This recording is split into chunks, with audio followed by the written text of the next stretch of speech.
Clara had never worked a night shift before. As a nursing student in her final year, she was eager to gain experience, even if it meant spending her evenings inside an old hospital far from the city center. The building had once been a fully operational medical facility, but over the years, most of its departments were relocated to newer locations. Now, only one wing remained in use, a small recovery ward with just a handful of patients and a skeleton crew of staff. The rest of the hospital stood silent, untouched and slowly forgotten. Her first night felt uneventful at first. The head nurse greeted her kindly, showed her the basic routine, and offered a few quiet warnings. "Stay within the active ward," she said with a polite but firm smile. "We've closed off the older sections for safety." Clara nodded, thinking nothing of it. Most hospitals had areas under renovation or simply unused. It didn't seem strange. But even from the beginning, there was something odd about the atmosphere. The lights in the hallway flickered more often than they should. The silence didn't feel peaceful, it felt heavy. Sometimes Clara thought she heard footsteps echoing from distant corridors, though no one ever appeared. The intercom would make a quiet click, as if someone had pressed the microphone but no voice followed. During her break, Clara explored a little. Just a few steps beyond the staff lounge, she noticed a faded red line painted across the floor. Beside it stood a sign with peeling letters, "Restricted area, no entry." Beyond the line, the hallway stretched into darkness. She paused, staring into the shadows, unsure why she felt so drawn to it. Before she could step closer, the lights flickered again, brighter this time. A subtle humming sound came from the ceiling, like an old machine struggling to stay alive. Clara took a deep breath and returned to her post. Maybe it was just the age of the building, she told herself. Maybe it was just her nerves. But something in the air suggested otherwise, like the hospital itself was watching her first night. Very carefully, the second night felt colder. Clara arrived just before sunset, her footsteps echoing in the nearly empty lobby. The day staff offered tired nods as they left, leaving her once again with only a few nurses and the stillness of the recovery wing. The fluorescent lights buzzed faintly above, their glow soft and slightly uneven. She told herself it was just the building's age. Still, something about the quiet made her walk a little faster than usual. Her shift began without trouble. She checked vital signs, adjusted IV lines, and gently woke a patient who had fallen asleep holding a photograph. Hours passed slowly. Around midnight, as she was organizing patient charts at the front desk, Clara noticed something strange. One file was missing, a chart she had definitely placed there earlier. She searched the desk, the cabinet, even the staff lounge. No sign of it. She mentioned it to one of the nurses, who only shrugged. "Things move around in here," she said, not sounding surprised. "This building is full of corners we forget about." Later that night, Clara heard it again, the sound of wheels. Soft and slow, like a gurney or wheelchair moving across the tiled floor. It came from the hallway past the break room. But when she walked toward the noise, the corridor was empty. The lights there didn't work as well, flickering just enough to make her stop. She stood still for a moment, heart quietly racing, then turned around and walked back to the main station. By 3 in the morning, the entire ward felt colder than usual. Clara wrapped her arms around herself, glancing at the old clock above the exit. The second hand moved slower than normal, or at least it seemed that way. Time had a strange way of stretching in this place. Before dawn, while refilling supplies, Clara passed a patient room and noticed something that made her stop. The bed inside was empty, the blankets neatly folded. She checked the chart. The elderly man who had been staying there, Mr. Ellison, was listed as under observation.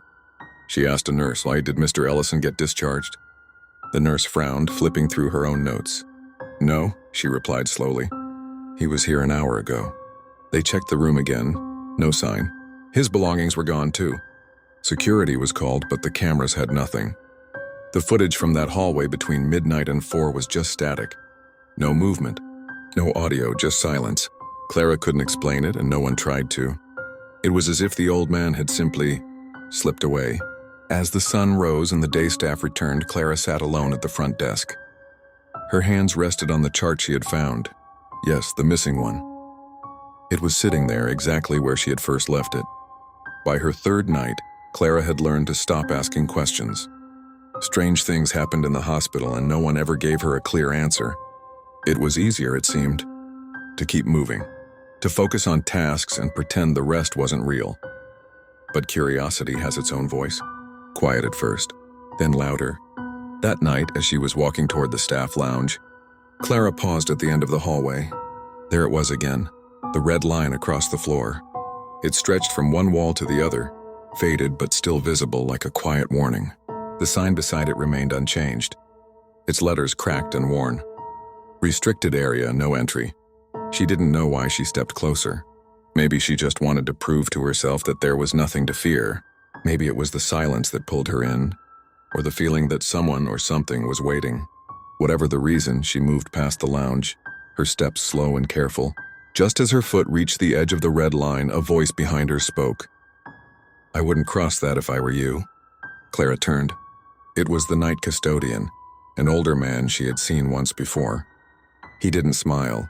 His eyes looked tired, like someone who hadn't rested in years. "Why?" Clara asked, trying to sound casual. He looked down the dark hallway beyond the line, then back at her. "Things change once you're in there," he said softly. "It's not just empty rooms and dust. That wing remembers." "Remembers what?" she asked. The man paused. "Loss, pain. What happened here a long time ago." Before she could reply, a soft tapping sound echoed from the other side of the line. Not loud, just a faint, steady knock, like someone rapping gently on a door deep within the hall. Clara stared into the darkness, unable to see where the sound came from. Then, almost too quiet to notice, came a whisper. She couldn't understand the words, but it felt like her name was being called. She took a step back. The custodian didn't say another word. He simply turned and walked away. Later that night, as Clara was returning some files, one of the patients, an older woman with cloudy eyes, grabbed her wrist suddenly. "You've been near it, haven't you?" she whispered. Clara froze. "The red line," the woman said, her voice shaking. "They never really left. You shouldn't listen when they call." Clara gently pulled away and nodded, unsure what else to do. She didn't know what the woman meant. Not fully, not yet, but deep inside she felt it. Something in the air that didn't belong. A coldness that wasn't about temperature, a silence that wasn't peaceful, and a hallway that wasn't quite empty. Clara began her fourth night with a strange heaviness in her chest. It wasn't exhaustion, not exactly. It was more like a pressure, quiet but constant, like something just out of sight was waiting to be noticed. The shift started as usual. She made her rounds, spoke to the patients, and checked the monitors. But her mind kept drifting. She couldn't stop thinking about the red line, the whisper, and the patient who had vanished 2 nights before. Every empty hallway now felt like a question she couldn't answer. During her short break, Clara returned to the staff lounge, but instead of sitting down, she quietly opened the small cabinet where old supplies were kept. Behind a row of bandages and unopened gloves, she found a thin folder labeled simply, "Archive, Closed Ward." She didn't mean to take it. Her fingers just moved on their own. Later, when the ward was quiet and the lights were dim, Clara opened the folder at the front desk. Inside were yellowed papers, half-torn records, and faded photographs. One image caught her eye, a staff photo dated over 4 decades ago. Doctors, nurses, and attendants lined up in front of the hospital entrance, all wearing pristine uniforms. At the far right stood a woman who looked strangely familiar. Clara leaned closer. The woman's posture, her eyes, even her faint smile, it all matched someone she had seen in passing last night. A nurse who didn't speak, a nurse who hadn't signed the shift log. Her stomach turned. Beneath the photo was a brief article. The date read, November of 1987. The headline was small but clear, Wing 9 closed indefinitely after incident. The article itself was short, vague. It mentioned an internal investigation, staffing issues, and sudden disruptions to patient care. No details, no explanations. Clara felt something tighten around her thoughts. She flipped through the rest of the folder. Names of patients who had never been transferred, blank discharge forms, and one page entirely crossed out in red ink. A noise broke her focus. It came from the intercom, just a soft click, then static. She looked up. The hallway lights dimmed for a few seconds. Nothing else happened, but the silence that followed was heavy, intentional. That morning, just before her shift ended, Clara returned the folder. But something odd happened as she closed the cabinet. There was already another copy inside. Same label, same folder, as if it had never left its place. Clara didn't speak to anyone about it. Not the head nurse, not security, but when she passed the red line on her way out, she thought she saw something new. A soft handprint on the glass beside the door, faint, almost gone, but fresh. Clara was no longer sure what counted as real. Each shift blurred into the next. The faces of patients changed, but the feeling remained, the quiet pull of something unseen, something just behind the walls. She did her best to keep her head down, to follow routines and smile politely, but at night when the hallways grew darker, she began to notice the changes. It started with the equipment. Monitors beeped softly in rooms with no one inside. A wheelchair rolled itself a few inches each time she passed it. Once she found a heart monitor displaying a steady rhythm, only to realize the bed beside. It was empty, the sheet still perfectly folded. Clara mentioned it to a nurse in passing, her tone light as if joking. The woman didn't laugh. "You'll see more," she said simply. "Just don't follow." Clara didn't ask what that meant. She didn't want to know. One night, while checking supplies near the east hallway, Clara saw her again, the nurse from the old photo. She stood at the end of the corridor, perfectly still, her hands folded in front of her. Her uniform was outdated, crisp white with buttons that no one wore anymore. Her face was calm, almost kind. Clara blinked and the woman was gone. When she asked the others if anyone else had been on shift wearing vintage attire, they shook their heads. "No one dresses like that," someone said, almost confused. "That wing has been closed for years." Clara stayed quiet. Not long after, the patients began to say strange things. A middle-aged man recovering from surgery looked at Clara with wide eyes and whispered, "I saw her again. She doesn't blink." A teenage girl mumbled in her sleep, "Don't let her in. She waits by the door." Even the monitors responded oddly, once flashing the word Ward 9 across the screen. Though that section no longer existed in the hospital's digital system, Clara couldn't sleep after her shifts anymore. The dreams became too vivid, long hallways that folded into themselves, lights that clicked off one by one, and whispers in languages she didn't understand. Always the same feeling, someone was trying to remember her face. Near the end of her shift one night, she passed a mirror near the nurse's station. For just a moment, her reflection didn't move with her. It stared straight ahead, expression blank. Then it caught up. Clara took a step back. She didn't scream. She didn't run. She simply turned off the light and walked away. Because deep down, she was starting to understand something.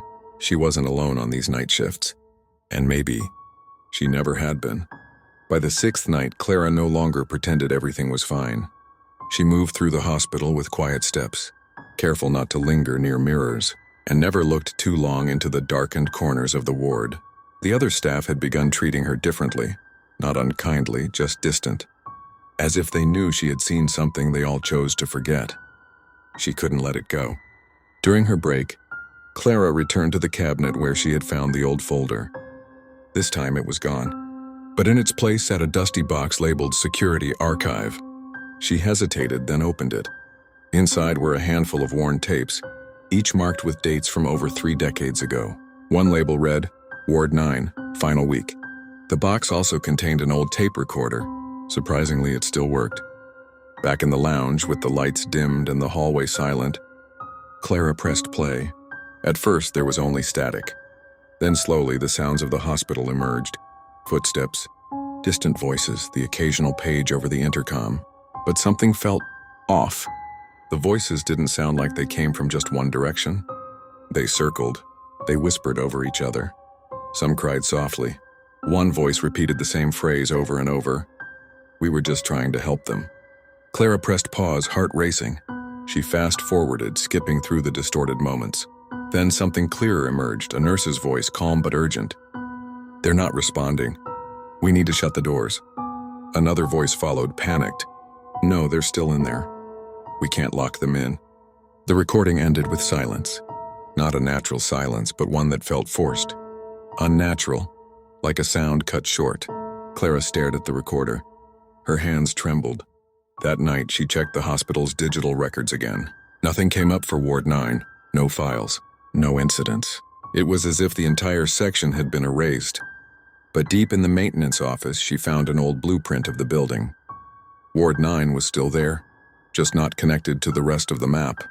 No doors, no exits, just a space sealed from time. When she brought the blueprint to the head nurse the next morning, the woman simply looked at her for a long moment, then said, "You should go home. Get some rest." But Clara knew what she had heard. Whatever had happened in that part of the hospital hadn't ended. It hadn't even faded. It had simply been covered. And now, as the nights grew longer, it seemed to be remembering her. Not as a visitor, but as someone it had been waiting for. Clara's final shift didn't begin like the others. The weather was quiet. The streets unusually empty as she approached the hospital. She arrived early, hoping the calm would help clear her mind. But as she stepped through the entrance, the familiar weight returned, subtle but undeniable, like the building had been waiting. The lights in the main corridor were dimmer than usual. The security guard didn't look up when she signed in. The clock above the front desk was frozen at 3:15, its second hand unmoving. Clara walked the halls with practiced silence. Most patients were asleep and the others barely stirred. Yet something in the air felt aware, as if her footsteps echoed a little too long, as if the walls were listening. At the end of her rounds, she passed the corridor near the red line. This time, the sign that had always read "No entry" was gone. In its place, a clipboard leaned against the wall. It held a single sheet of paper, clean and new. She didn't remember signing up for this. Behind her, the hallway lights flickered softly. She turned, expecting someone. No one was there. The clipboard was still in her hands. Clara hesitated. Then she stepped forward past the line. The moment she crossed it, the temperature dropped slightly, like stepping into a memory. The floor tiles were older here, stained in ways that didn't come from time. The doors lining the hallway were all closed, but one was slightly ajar, light spilling out in a soft glow. She approached slowly. The room beyond was quiet, and inside stood a single hospital bed, neatly made. A small table rested beside it, holding a folded uniform, white, pressed, and identical to the one worn by the nurse in the old photo. Clara's reflection appeared in the window just beyond the bed, but it didn't move. She blinked, then looked again. The reflection now wore the vintage uniform. Then the intercom clicked on. A voice, calm, steady, spoke only once. "Report to Ward 9, your shift has begun." Clara turned around, but the hallway behind her was no longer the same. The lights were different, the air thicker, the exit gone. Somewhere down the corridor, she heard footsteps. Not rushing, just walking, steady, familiar. She closed her eyes. Perhaps she had always belonged to this place. Perhaps some doors don't open, they wait. And now the hospital had remembered her name.